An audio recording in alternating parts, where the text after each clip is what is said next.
Hi, welcome to our panel, Never Too Young to Learn. Um, I will be moderating the panel. I'm Linda Sellheim. I'm the education lead at Epic Games. And we have a lot of interesting people on the panel to talk about things. I have a long background in teaching in games and working in education in games and around technology. And I'm really excited to be here today. Let's go with Steve. Would you like to introduce yourself? Sure. My name is Steve Isaacs. I teach game design and development at William Anna Middle School and Ridge High School in Basking Ridge, New Jersey. I've been teaching for about 20 some years, well, 28 years. And for the past about 15, it's been exclusively game design and development. And recently, I've been fortunate enough to do some work with Epic, working on lesson plans and some other, and working with other educators who are interested in bringing interactive 3D into the classroom. And next, Nick, would you like to introduce yourself? Sure. Hi, my name is Nick Pant. I'm a 9th grade American history teacher at the Dayton Regional STEM School in Ohio. I also teach game design to 10th, 11th, and 12th graders. I use Unreal Engine as part of a project in my history class, which kind of turned into the game design program at my school. Like Steve, I'm a K-12 academic advisor for Epic Games. So I've helped make some lesson plans along with Steve and Linda to kind of help inspire other teachers to use this technology to engage learning. Great, and our next two panelists work in the industry and will have sort of a different perspective. Carina, would you like to introduce yourself?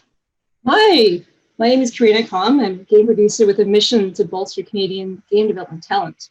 I run an independent games pitch circuit for game developers to gain valuable feedback for free, and I believe in greatness and empathy, stewardship, and humor. I have a diverse background in the full spectrum of game development. For the last 10 years, I've worked or shipped games in the indie game spectrum, medium-sized businesses, and more recently, I've gained a permanent role with Electronic Arts. Great. And then we have Josh. Josh, you want to introduce yourself? Yeah, hi, I'm Josh Caratelli. I can't follow up Carina's big career, but I'm a software engineer at Sledgehammer Games on the Call of Duty franchise. And one of the reasons why I'm on this panel is I was a student not too long ago, and I'm a huge advocate for learning games in the classroom. So I run a STEM scholarship with one of my friends at our old high school, where we taught a student to learn how to code and make their own games.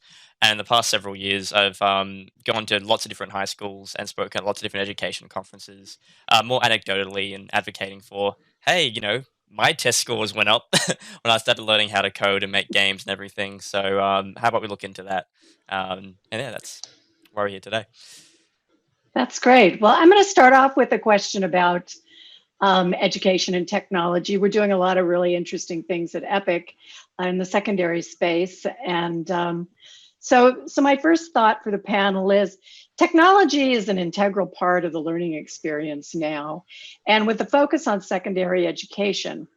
So we'll start off with, with Nick and Steve being teachers, is what are you seeing engage students, and how, particularly in the games and interactive space, like what tools are getting students excited, and what kind of work are they doing and exploring through, everything from core subjects to game design?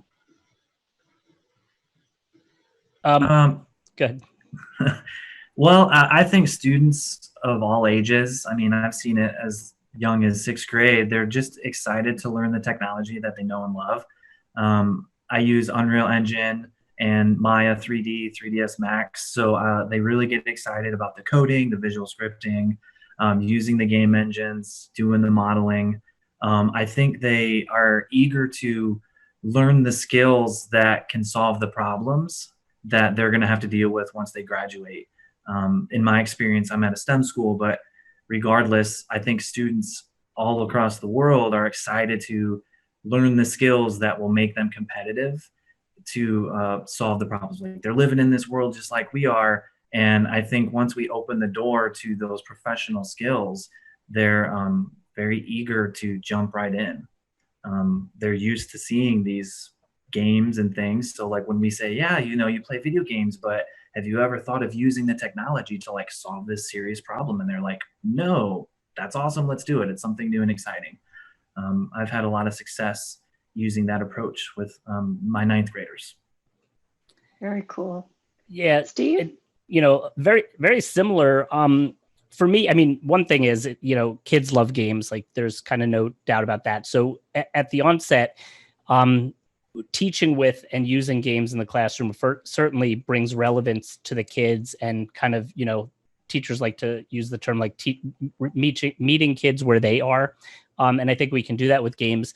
I've used a variety of tools over the years, and my sort of approach now is to give students a whole lot of choice as to what tool they choose to use.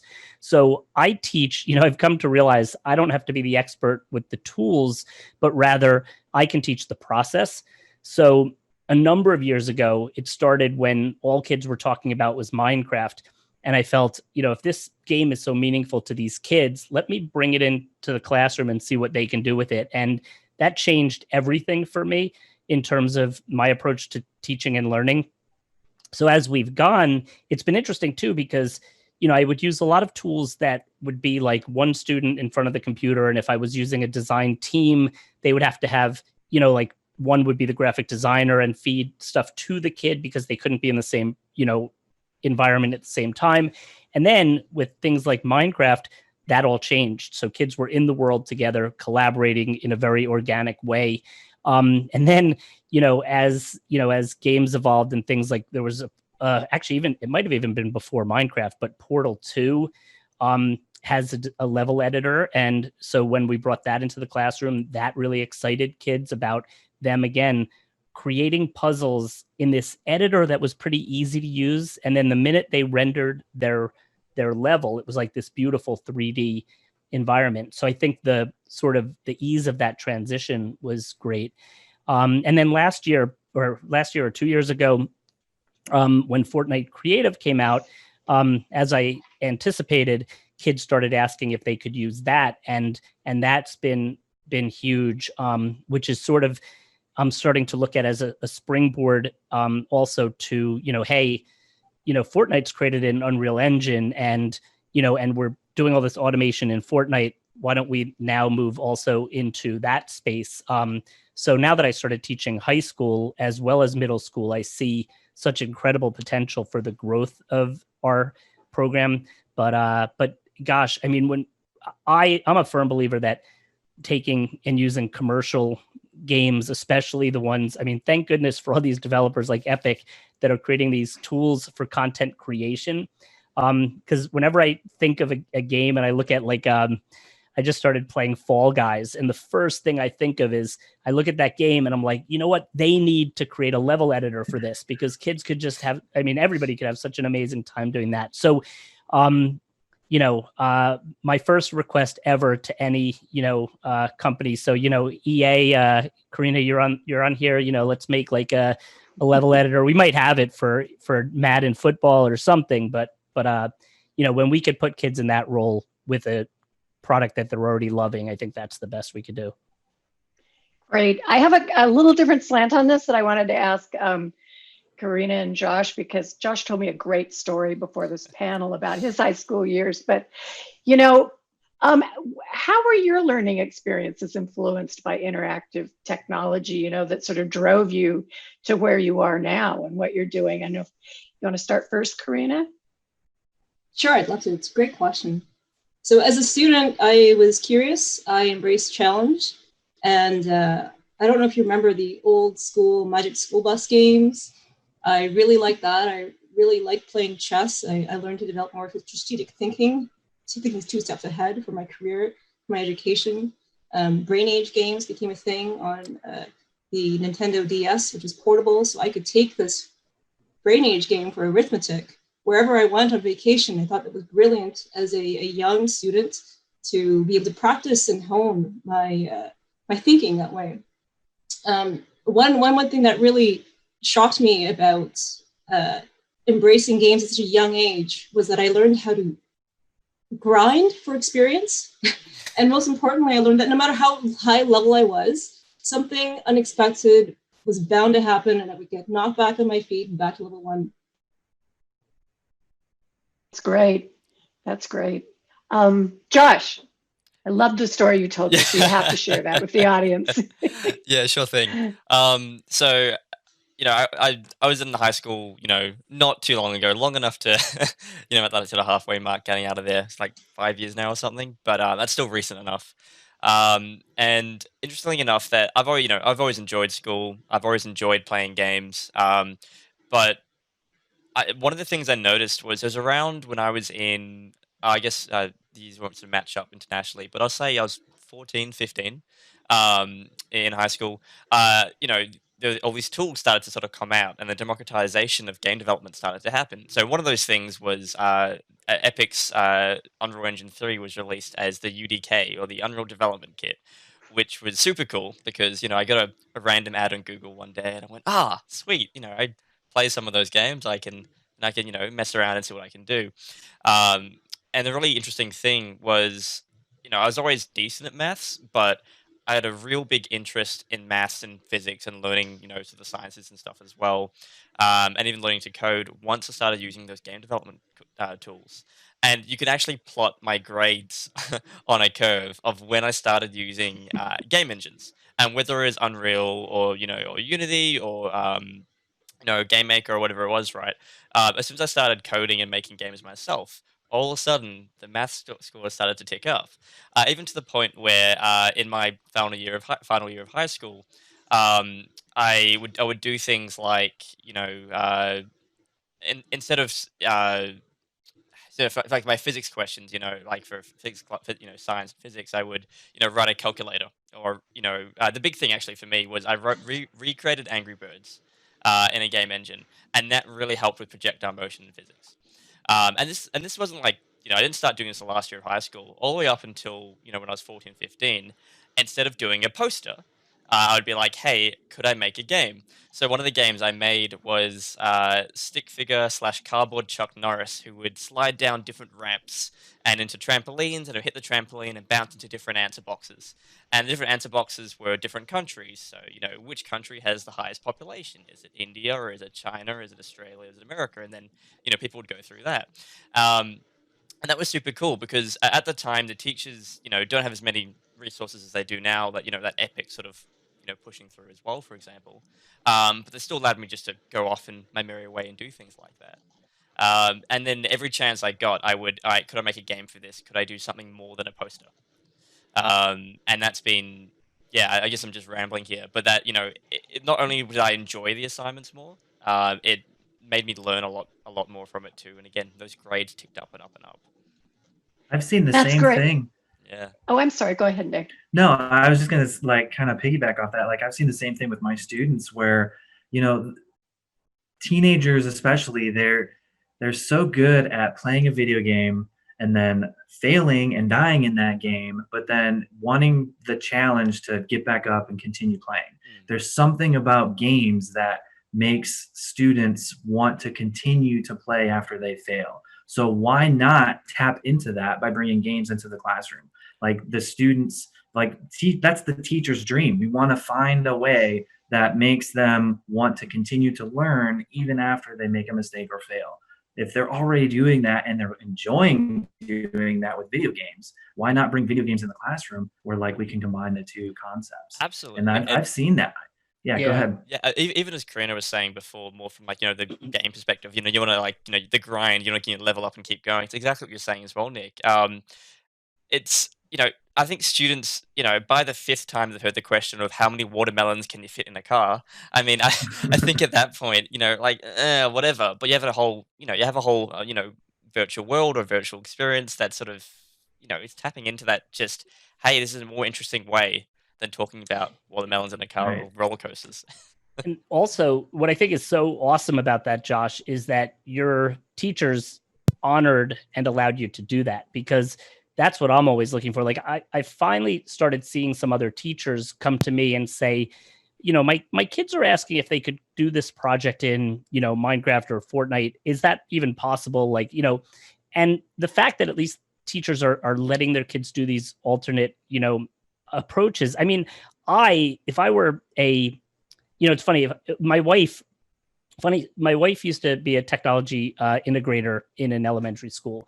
And some of the projects that their kids were doing, and it's funny that you talk about posters, they would do these brochures about, and she has a joke now, anytime she sees brochures, she has to take a picture of this thing of brochures. But it was always like this template, like the project that the third grade teacher would have would be, here's the template. We're going to do this thing about, a national park. So put this in this box, this in this box. And they ended up displaying beautifully these 30 pamphlets that looked the same on the wall outside. And then and my wife was constantly asking, like, can we, allow the kids to do, show what they're learning in a different way. And in your case with games, I mean, I think that's really heartwarming to know that you had enough teachers that allowed you to do that. That's really great. It was just to jump in there, as every class was able to do a game or something different using a game engine to display something. It was from PE and health to geography to history, maths and physics. So there's no limit on it as well. Right. Wait, are you saying instead of like running laps, you were able to? Oh, this is just the health portion of it. Sorry. No, I did enjoy dodgeball and basketball too much to give that up. So. Well, this conversation is perfect because the next topic that I wanted to bring up is just exactly what you've been mentioning is, as these tools for interactive 3D, different, of course, we work with Unreal and Twinmotion and Fortnite Creative, but there's lots of tools in this realm out there. And they're really creator tools, for telling stories. They're not just for making games. I mean, we bring them into the classroom through game-based learning. But they can be used for creating any kind of interactive experiences. So how do we help teachers, educators in general, understand how to accept these, as homework? So just like you might do your homework in PowerPoint or, an Adobe product, why wouldn't you use this? So how do we help teachers understand how to do this and bring this information to students? So I think that's an open question for everybody. We could start with, we'll start with Carina this time. We'll switch it. Great, thanks. Okay. So when I was growing up in school so many years ago, we used to watch BBC World on TV for a block. And that was a learning opportunity for the more visual students. So why couldn't we push that even further and use immersive tech like VR, or even for some people, PC, to learn about the world of architecture, science, or physics? And in addition to that, controllers that we use for console gaming, PC, of course, and mobile games, they're very intuitive, but more importantly, they're accessible. So tools like Zoom, but also games, open new opportunities for kinetic students or even disabled students who weren't able to access it before. Students who even feel compelled to write their own game engine might learn more about logic. They might turn into more robotics. I think, to Josh's point, and Steve and Nick, being a teacher that allows your students to explore these opportunities really opens up an entire new world where we can tap into if we just know how to harness it. Great. Well, I'll move to Steve, because Steve, you and I have had this conversation, about how do we help teachers learn to. We know students love it, but how do we help teachers accept this and learn about it? Right. First, I'll touch on what Carina said. I appreciate you bringing up XR. I think virtual reality and augmented reality, especially the connection between the interactive, 3D technology in creating those experiences as well as experiencing them, I think is really valuable and easy to see across all content areas. And then what we've also been, so one of the neat things about the lesson plans that we've been curating, and actually, Nick's a perfect example. Nick's, and I won't steal your thunder, I'll let you talk about them, I'm sure. Go for it. But Nick's, his lesson plans are talking about history, and creating these great history projects in Unreal Engine. And I think it just demonstrates beautifully how we can reach the same learning outcomes in a way that's more engaging and puts students in that creator role. I haven't met a teacher that doesn't think the idea of kids as content creators is a good idea. I think the challenge, and this is where, Linda, we've probably talked a lot, is the educators that are not familiar with the tools or maybe are intimidated. So I think, there's a lot of, I think building community around this.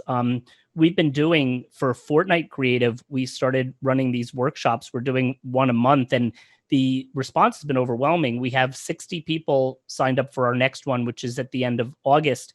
And we had one in June that had probably just about as many people registered.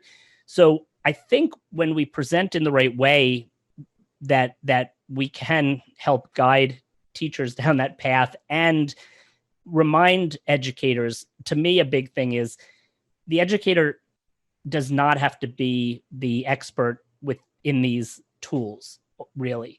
I'm the first one to admit that, and my approach has become one where I really love learning with and from my students. So, again, I think if we guide them enough and provide enough supports for them, they'll blow us away, really, with what they can create. And I'm sure Nick knows that, better than anybody. So I think that's really important to let people know, because I think there is that challenge. I mean, I'm intimidated by Unreal Engine, but that doesn't mean I don't want my kids to have the opportunity to use it, Great. Nick, do you want to? Sure, yeah, because just like Steve was saying, I mean, I teach history, which is like the furthest thing away from like advanced technology, right? So like I'm the last person who would embrace this, yet I totally do.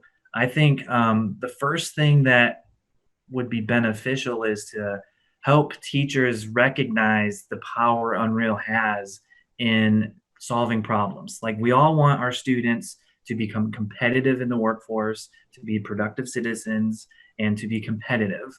And, there's not many students who can do what my students do.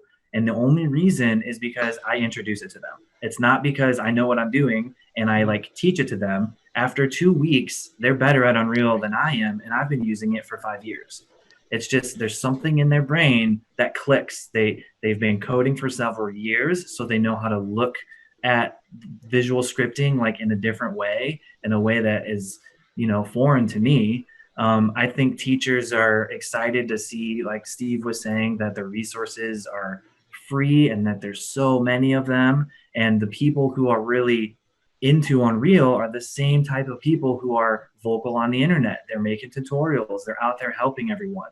Those are free as well. Epic has expert support. I mean, that's why this panel exists, because Epic wants to get the word out. I think seeing real world examples of how the technology can be useful. I always tell my students, because one of the things I was surprised about when I started the project, my project basically is the students have 3 separate units throughout the semester, and each unit becomes an exhibit in a virtual history museum. All the students know what a museum is, so we don't need to spend time like learning what it would look like.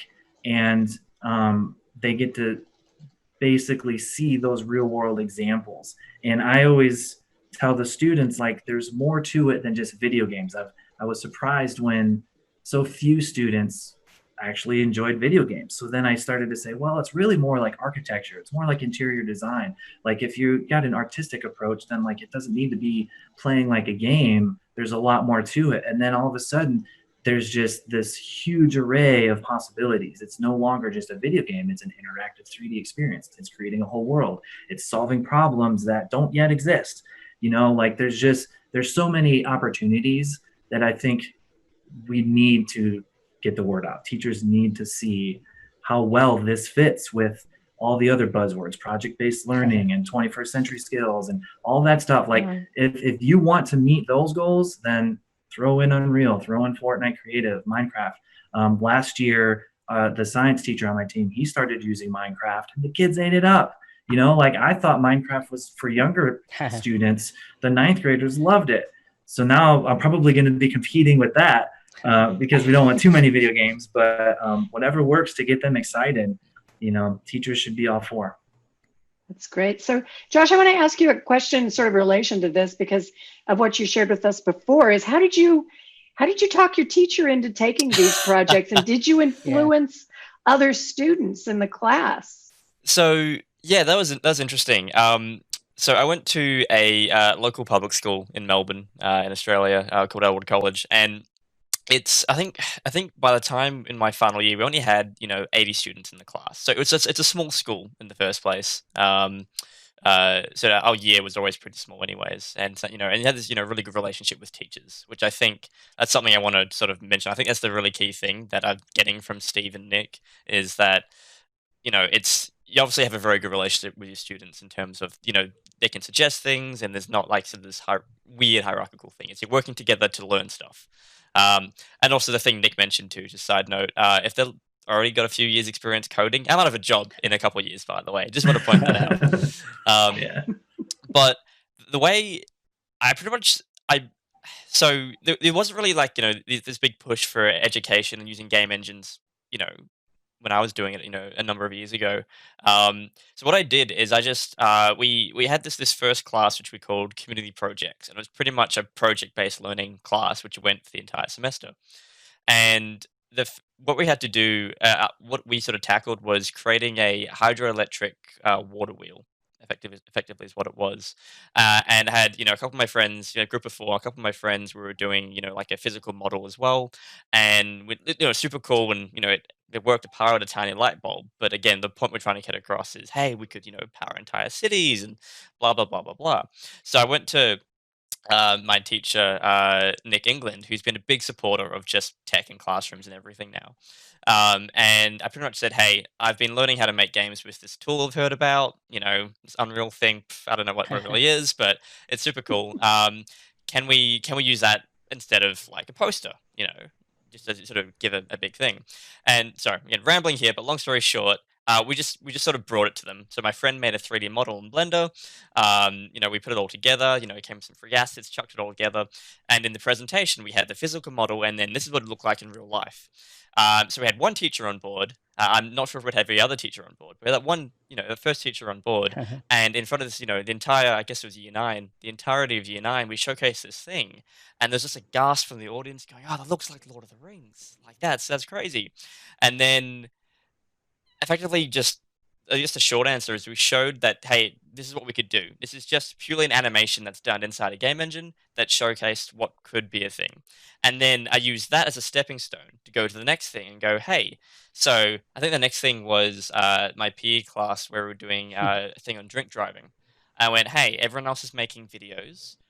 Could I just make an animation? And it was like, oh, how's that going to work? Blah, blah, blah, blah, blah. And I went, well, here's the thing that we did for this class. And the teacher goes, oh, if that teacher said yes, then that's totally fine. And then you go to your next class, and then you go to your friends who want to do it as well. And you go, okay, just say the thing that we did last semester, like do it again. And you sort of stepping stone and leapfrog that out.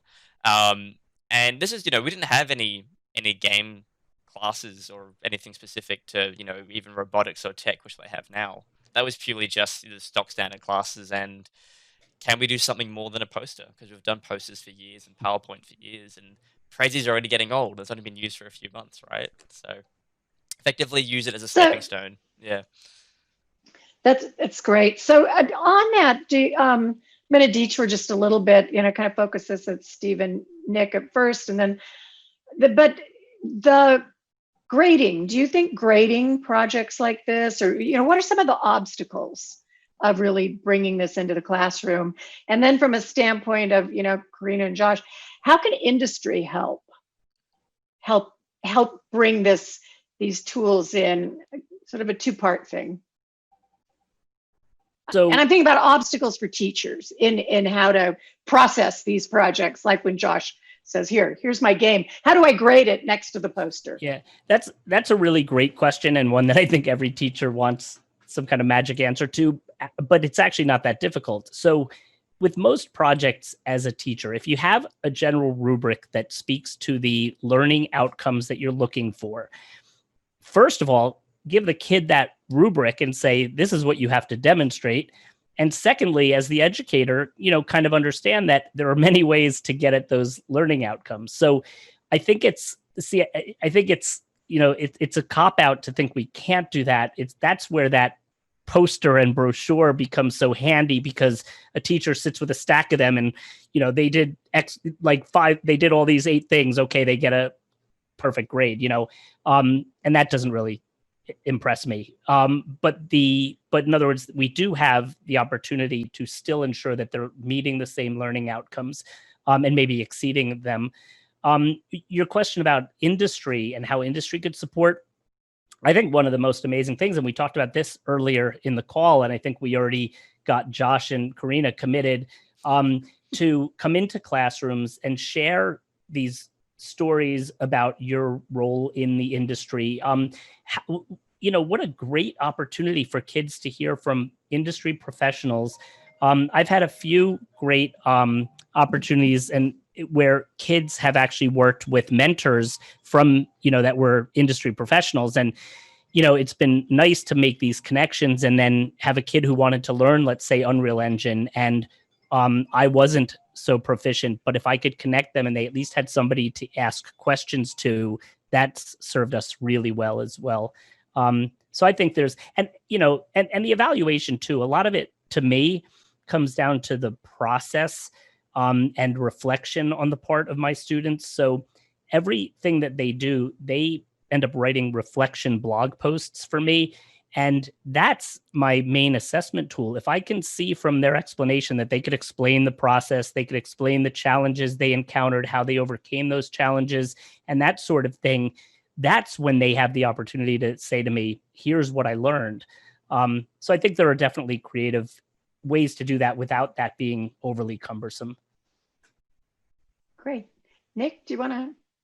Yeah, I mean, it sounds like Steve and I are at similar schools, which I feel really lucky to have that time. I mean, project-based learning opens the door for that type of choice and guiding instead of maybe giving the answer and teaching. And I think one thing that some schools might be hesitant is, how does this stuff align to standards and curriculum that's already developed and things like that? And I mean, in my experience, the products speak for themselves. I mean, my students could just make a small, 3 posters on a wall exhibit and they would get the A, but they want their museum to be as best as it can be. They want it to be, what they envision. And that requires them to learn more history, which is the content standard, which is on the state test, which is, you're getting funding for and things like that, which makes administration happy and the other teachers are proud that their students are successful based off of the standards. If they want their museum to be better, it's got to have one thing, and that's the history content. Like, it's a history museum. So they don't realize that the reason I'm geeking out is because they have to go out and research more. Like, I'm a history teacher and they think, oh man, we're doing video games, this is so cool. I was like, no, you have to go out and research how to problem solve, and you have to research, like, why did these social issues get in the way, and then you need to make an exhibit about it and connect it to the other exhibits. Like, it's all my content. So I think showing teachers the final product, showing them that they align to the standards, showing them that they can do it for free. I mean, you run out of reasons to say no. That's great. And one interesting thing I'll say, I'm sorry, just to piggyback on that, Nick, that I think when you say they want their museum to be the best it could be, I don't think that's necessarily the case when it's the 3 posters that they're putting up on the wall. Right. And it's the interactive exhibit that they're getting excited about, like, ooh, wait a minute, what if I do this? They're solving problems they didn't know they had because now they want to make things happen. And that's what you see. So I think, like you're saying too, I think any teacher that starts to see that happening with kids, like, I have the occasional, I always love when I get an email from a parent that comes across almost angry because they ask why I'm giving so much homework to their child for my class. And I have to respond that I didn't assign any homework. Yeah, that, this might be the one time when your kid is actually working at home because they're excited about it. And I'm sure you have that. I show them an example of the level that I made. And it's literally like 1 room, 3 posters. I was like, you do that. That's what I did. And then they come back with these like masterpieces. And it's like, I didn't tell you to do that. I know, but like, this is better. Well, yeah, it is better. Good job. Like, yeah. I don't think, we have exhibition nights where like community members and parents come in and they always look at the products, and the kids aren't excited to show off a poster. right? They're excited to show off this interactive world that the parent has to sit down and immerse themselves in, and then learn what the student learned in the class. Like the student gets to teach through a video game. You know, like we do posters too, but I mean, we put the posters in Unreal. Right. That's way cooler. Yeah. So how as young people in the industry, can you help foster this kind of thinking in education? Like Carina, what are your thoughts Sure. on that? Yeah, well, just to echo and piggyback off Steve and Nick, evaluation, reflection, and the rubric of learning outcome, it's very important to professionals in our game industry too, because we do a lot of postmortems and we do a lot of retrospectives as well. Things don't always go to plan, and so we need to think about that and how we can improve.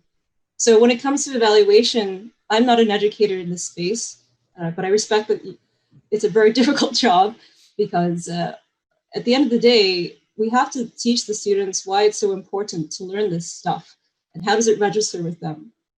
I've seen lots of projects with their technical execution, which is perfect and flawless, but the outcome isn't really what I was going for. So when it comes to evaluation, I've done lots of projects where I poured my heart and soul into programming and making beautiful posters, but if I didn't really get why I was doing it, that resulted in less than an A for me, which was almost like a fail. When we talk about the game industry, we think about logic, creativeness, management, but there's so much more that goes into it, which means for teachers, I think this is really hard to kind of break that apart and think outside the box and how that relates to your professional career later down in the world. So for teachers, I would strongly encourage you to break it down. Why are we talking about this logic flow, and why is it so important for us to be creative and to talk about art history or history in general, so that we get back to the end result, the end product, the learning outcome, if you will. And on a separate segment, I hope this is okay for Nick, I've seen the coolest app ever, which was a history app, and it was augmented reality that someone made, just a regular geek like me. And what it was your mobile phone could scan the environment at, let's say, like a famous historical site, and it could transport you back there by juxtaposing another picture of what it used to look like back in 50 or 100, a century from years from now, or in the past. So I think there are so many cool ways that you can incorporate history with advanced technology. I think you're doing a really awesome job. Thanks. Yeah, I've always wanted to get into the augmented reality because we do this thing at my school the last 2 weeks of the year. It's called Stummersion, and the students are done with their normal classes and they sign up for a class where they're with the same teacher all day and they learn some atypical curriculum. And I've done some Unreal Stummersions in the past. And one of the first ones I did was the Unreal influence of Star Wars. I love Star Wars, and I had the students like make Star Wars stuff in Unreal. But I realized like I'm old, like the kids are more into Marvel.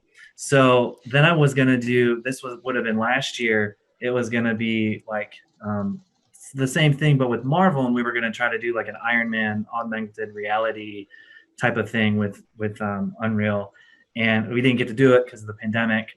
But I think I always thought it'd be cool to I thought it'd be cool to do some VR stuff with the project I normally do, where like they could walk around their own museum. But unfortunately, we do have other history things to do. I don't think we'd have the time to do something that big, but I love those types of histories, the 360 camera stuff. Like it's all cool. Like, yeah, I'm glad you're getting into history. Love it. Yeah, I think everyone sort of touched on it, really well already. I just wanted to sort of go to Karina's point, which she really sort of hit the nail on the head for me, which was the context of learning as well.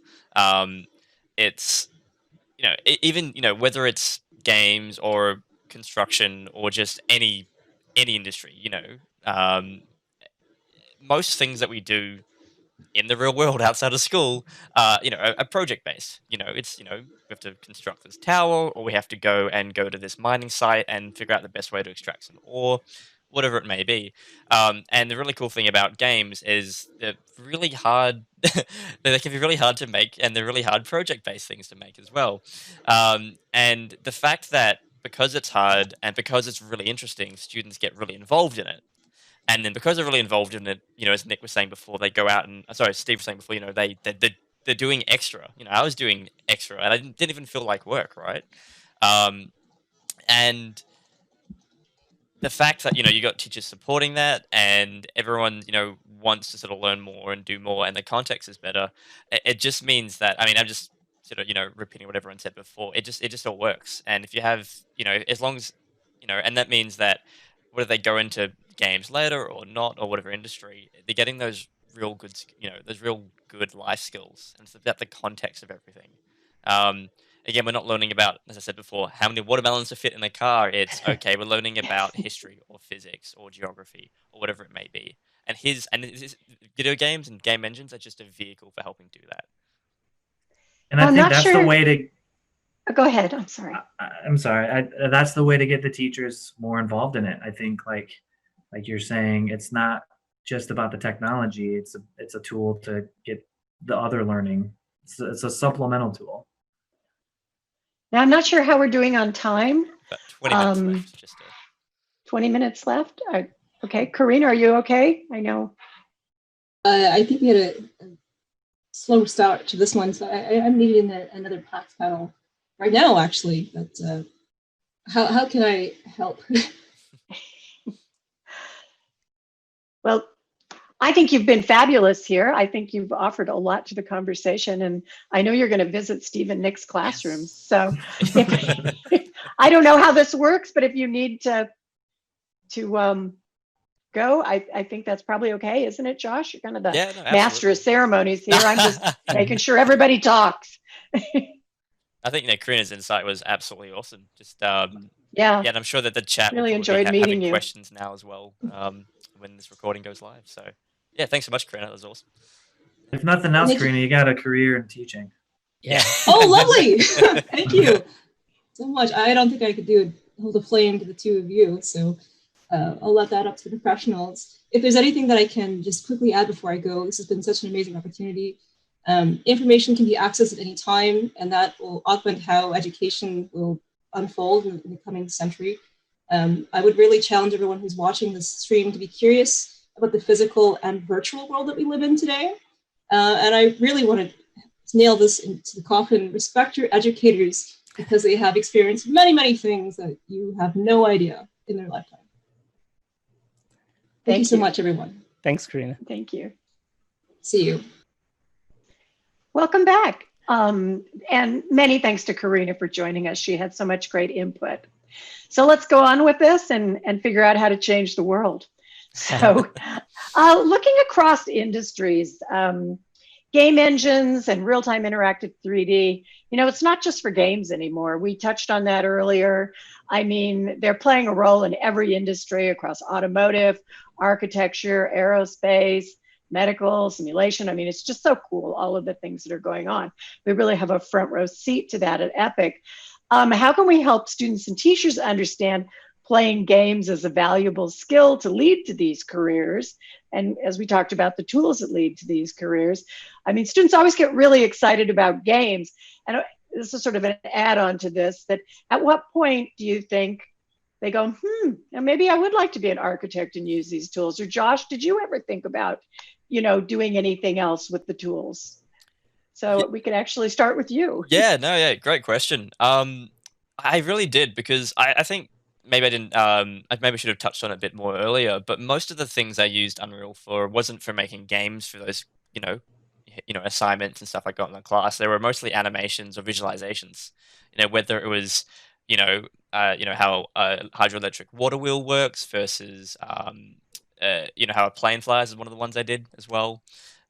So early on, I was really looking at, I could, how could I do this to either teach myself things and maybe, release videos for other people and stuff as well. And then I do think that for me personally, video games are sort of always the goal, just because I liked playing games. And then all of a sudden, I had game engines, so like, sweet, this is a nice fit for me. But even, now it's just, there's so many applications for just real-time rendering in general. whether it's visualizations in if it's architecture or mining or anything else. I know a few friends at high school now looking into that. That they finished up high school and we did some of those presentations together, and now they're going, hey, maybe I could use this in my in nursing, for example. It'd be really cool to do virtual nursing training online using these animations, and then you could have haptic gloves, and had a lot of conversations with my friends about that. And she's sort of exploring that now as well. So yeah, like I've always thought about it, but maybe not in as much depth as yourself and Steve and Nick. Great, thank you. We'll start with you, Steve. You're on. Sure. So it's funny, when Minecraft got so big, I started to question, like, are we going to end up with flooding the market in terms of architects? Because kids were taking this active interest that would have never thought they were interested in architecture to all of a sudden building, right? The same kind of went to like engineering, because they started using some of the tools for that, which translates beautifully to like Fortnite Creative and Unreal Engine, because they both allow for much of the same. But also, I think when we start to think about career and technical education and think about digital storytelling and, again, XR, like AR and VR, and, when you start showing kids some of these experiences, like there's so many great stories with 360 video and virtual reality or augmented reality that get into things like empathy. So we start to see how we can really, where it can take us, even in terms of things like journalism and so many interesting fields. So I think as kids start to see, and I think, I love the idea when we start sharing the fact that we're teaching kids these industry standard tools that imagine, and it's happening, like Nick's kids and, some of my students and Josh, coming out of the high school years with this resume that, Epic would probably hire many of these kids out of high school knowing that they have those skills. So, and not just Epic, but these companies that need people to use these tools for any number of things. So I think the question started with something like, how do we start with games and expand? And I think that's kind of what we hope will happen when kids start to, understand the inner workings and what this is created with and what that means. And, when we get into computer science, but make the activities relevant to kids and to solving problems and all of that, I think we start to really, demonstrate where this can take them, and the career opportunities are incredible. Like I can't imagine having come out of high school with some of these skills, That's great. Yeah, we're really hoping to see people fast track this, because there are so many jobs out there. I see big openings for people to get involved. If you even look at what's going on, the entire film business is being changed by virtual production, and it's so interesting. So, Nick, your thoughts on this? Yeah, I think you reel in the students with the video games, something that they're familiar in, and then you expose them to the idea of serious games. I've seen students use Unreal to do like virtual CPR training. You have to get certified like every couple years. Well, to get like certified again, rather than go and take the course again, you can just like prove that you still know the skills by using VR. I think the military is using this stuff in new ways, drones and things like that. So like instead of having to build things that are really expensive and time consuming, you can practice using the simulations through Unreal. We were trying to do last year before the pandemic. We were going to model our parking lot. Our parking lot's always really chaotic with the drop off and pickup of students. And we wanted to create like an animation to teach new student drivers how to like maneuver through all the sixth graders running around the parking lot. And like, that's a problem that our school has consistently had. Use Unreal to solve it. I've seen Unreal be used for like evacuations of buildings. You know, like we got a new addition to our building, and unfortunately, things like mass shootings and things like that have become commonplace. And to a sixth grader, like that's a traumatic thing to have to think about. Well, if they can practice exiting the building by simulating it in Unreal, then it's not so scary when they have to do the drills in real time. So I think that there's just a ton of possibilities. I've had students use Unreal as a presentation tool similar to PowerPoint, where they're playing the game basically. I had them do that for my government class a couple years ago, where they had to basically debate the most influential amendment to the Constitution. And they each had a different amendment, and then a couple of them chose to use Unreal. Basically, like you had to kind of click through this like gallery instead of clicking through slides of a PowerPoint. They click through that, and then what that does is you can pass that on to the audience, and then they can play the game to learn it in a new way. So like you can present it, but then you can also play it. It's more engaging all around. So ton of stuff that can be used.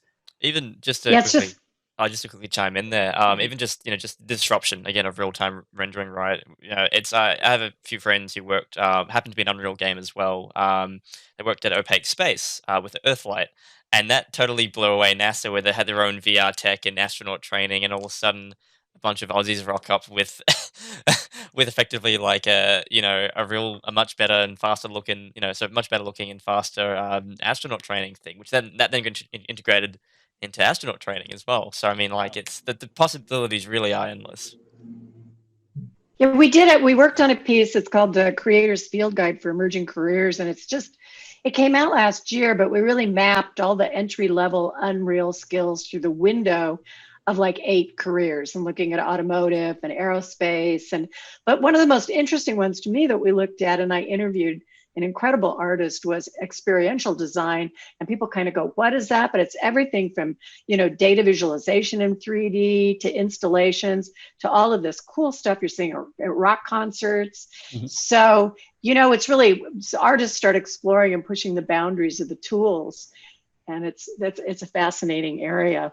So I'm just going to kind of open this up right now.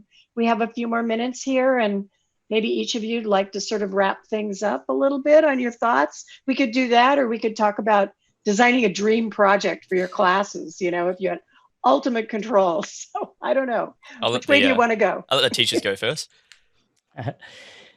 I mean, one thing, I want to just kind of start to wrap up in a way by saying how much I enjoyed the conversation. It's funny how sometimes, you're presenting in a panel and then you're like, wow, I could just stay here and chat with these folks forever. So it was really neat. One thing I want to see in the future is I want Josh to open his own school that offers students the opportunities that he created for himself, because I think that's incredible. They have to use the old UDK though. They have yes. What was it, Unreal 3 you said? Yeah. But, so that, and I mean, I feel it's funny. You ask what the dream project, I've been fortunate, and I think I've ultimately kind of created my dream job. So, we're very lucky, like, because of this change in this shift in kind of thinking and things for me, I have the joy with students of letting them sort of take the lead and then supporting them. So, I think the title of this session was "You're Never Too Young to Learn," right? But you're never too old to learn. And that's what I kept thinking, because I love to learn. So I love learning with my kids. So I, had this unique opportunity to do that all the time. So I'm just, I just think it's super cool. And it's, and I would like to encourage others to figure out that can be done. I mean, I think Nick's a great example too of like somebody who created this, like a history teacher who had this fascination with the tech and was able to really say, hey, I'm going to make things happen with this. So I think that's incredible. Great, Nick. Yeah, I mean, I agree. Like, well said, Steve. I think a lot of teachers, at least myself, I'm a learner first, and like, yeah, I'm a teacher, but really like the students are teaching me. I know that's Yep. like a corny cliche thing to say, but like that's what makes the job so fun for me is like the students every year they show me something cool and Unreal that I didn't even know you can do. So I mean, they're the ones, and then seeing their final product is always the best part. I think just like opening it up and trying new things. This was great. I really enjoyed talking with everybody. My dream project, I mean, I'm kind of there with Steve, like whatever the kids want to do. I think it'd be cool. I've been getting more into geographic information systems, which is like computerized mapping technology stuff. And I think it'd be cool to combine that with Unreal and maybe do some like mapping stuff, like make the levels bigger. And then of course get some VR into the like environment so that they could walk around, kind of like how we see with the 360 cameras where like you map the Roman Colosseum and then it looks like you're there. I've seen some cool like VR civil rights stuff where like you're walking around with Dr. Martin Luther King Jr. It'd be cool to do something like that. But I mean, they're blowing me away every year. So like that's my dream. I'm living in, I guess. Is there an option to go back to high school and go back to next class? Because that would be really cool. As a guest. As a guest, obviously, yeah. Every time we have these exhibition nights, there's always a couple parents who are like, "Oh man, I wish this was my history class." I'm like, "Tell your kids that because they get tired." I always joke that like it doesn't matter what the project is, students will get tired of it after 2 weeks. I could sit at the doorway and give every student $5 as they enter the room, and they'll be tired of it after 2 weeks. Like it's just they want to move on. So, but the parents come in and get all excited. Maybe that's why the kids don't like it. Because like grown-ups think it's cool. I don't know. Yeah, no, I think you two have wrapped it up really, really succinctly. I think I want to point out too. It's having teachers like Steve and Nick, and people in the education space like yourself, Linda, that's driving this, and that's a really, really cool thing. Like there was still, again, a lot of appetite for that when I was in high school, only, 5, 6 years ago. But, the tools weren't necessarily there, and the pathways weren't necessarily there either. But like, this is like, for me, like, I'm just excited to see what's happening already. And I consider this early days. Like this is the stuff that's going on right now is even for me is mind blowing. The fact this can happen in classrooms, and Nick saying, "Oh, and I have kids who are have got a few years experience coding already," and it's just like I'll be out of a job in a few years. I said before, but like it's just just sort of like stay the course, and you're already listening to your students, and I'm sure there's plenty of teachers watching this as well. And if they're not already looking at maybe using Unreal or different tools in the classroom to maybe give it a try and see how it goes, because it made, at least anecdotally, it made a huge difference, for me, both as wanting to, learn in school and also my grades, right? Just keeps the parents happy too. So yeah, no, I just think I'm just excited to see what happens next, really. Well, thank you. Well, I'll close with I have the coolest job in the world because I get to work with people like you guys all the time. And this has been a passion for me for close to 20 years. And as an artist that picked up using game engine tools, to explore things, and then teaching and sort of seeing this magic here. So this is a really special time, I think, all of the change that's happening, and we get to be a part of it. So thank you so much for being here today. It's really been great. Thank you. Thanks so much. Thank all of you. Yeah. Catch you next time.